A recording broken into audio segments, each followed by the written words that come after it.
सच्चे विश्वास के कारण बूढ़ी माता जी का गंगा नदी को पैदल पार करना।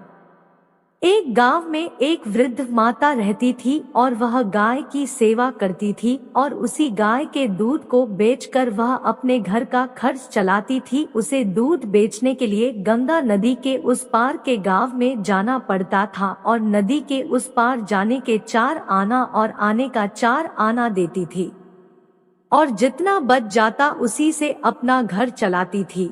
लेकिन वह बूढ़ी माता जी धर्म को मानने वाली थी। ब्राह्मण, गाय और परमात्मा में उनकी बड़ी श्रद्धा थी।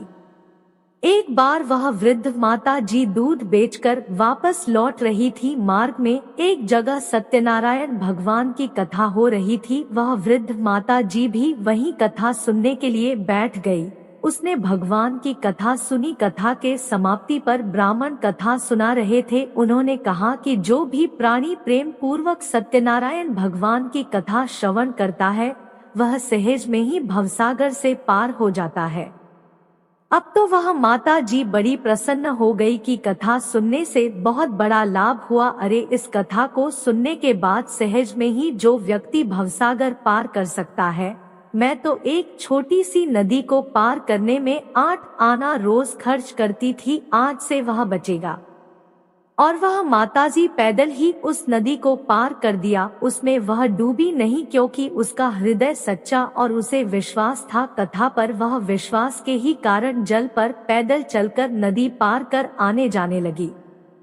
एक दिन वृद्धा माताजी ने विचार किया कि आज मैं उन ब्राह्मण देवता को भोजन के लिए निमंत्रण कर दूं जिनके कारण मेरे 8 आना रोज बचते हैं। और बूढ़ी माता जी ब्राह्मण देवता को अपने साथ लेकर आने लगी। जिस तरफ नाव लगी थी उस मार्ग की तरफ ना जाकर दूसरी तरफ जा रही थी। पंडित जी ने कहा, माताजी उस पार जाने के लिए नाव उस घाट में लगी है। माताजी ने कहा, अरे ब्राह्मण देवता आप आइए। तो ब्राह्मण देवता विचार किए कि शायद उसकी स्वयं की नाव किनारे लगी हो। आकर देखे तो आश्चर्य में पड़ गए। बोले, अरे माताजी हम उस पार कैसे जाएंगे, यहाँ तो कोई नौका नहीं है। बूढ़ी माता ने कहा, आप आए तो हाथ पढ़कर नदी में जाने लगी। वह तो पानी के ऊपर ऊपर चल रही थी और पंडित जी पानी में डूबे जा रहे थे। बूढ़ी माता ने पंडित जी को आज नदी पार कराया। पंडित जी उस पर पहुंचकर कहने लगे, माता जी आपने तो आज हमें ऊपर पहुंचा दिया था। आप पानी के ऊपर कैसे चलती हो, कहाँ से यह विद्या सीखी हो, कोई जादू सीखी हो क्या? माता जी कहने लगी, ब्राह्मण देवता आप क्यों अनजान बन रहे हैं? अरे आपने ही तो मुझे विद्या बतलाई है। सारी घटना बताई कि आपने कथा के अंत में कहा था कि जो भगवान की कथा श्रवण करता है वह सहज में ही भवसागर से पार हो जाता है। यह तो नदी है।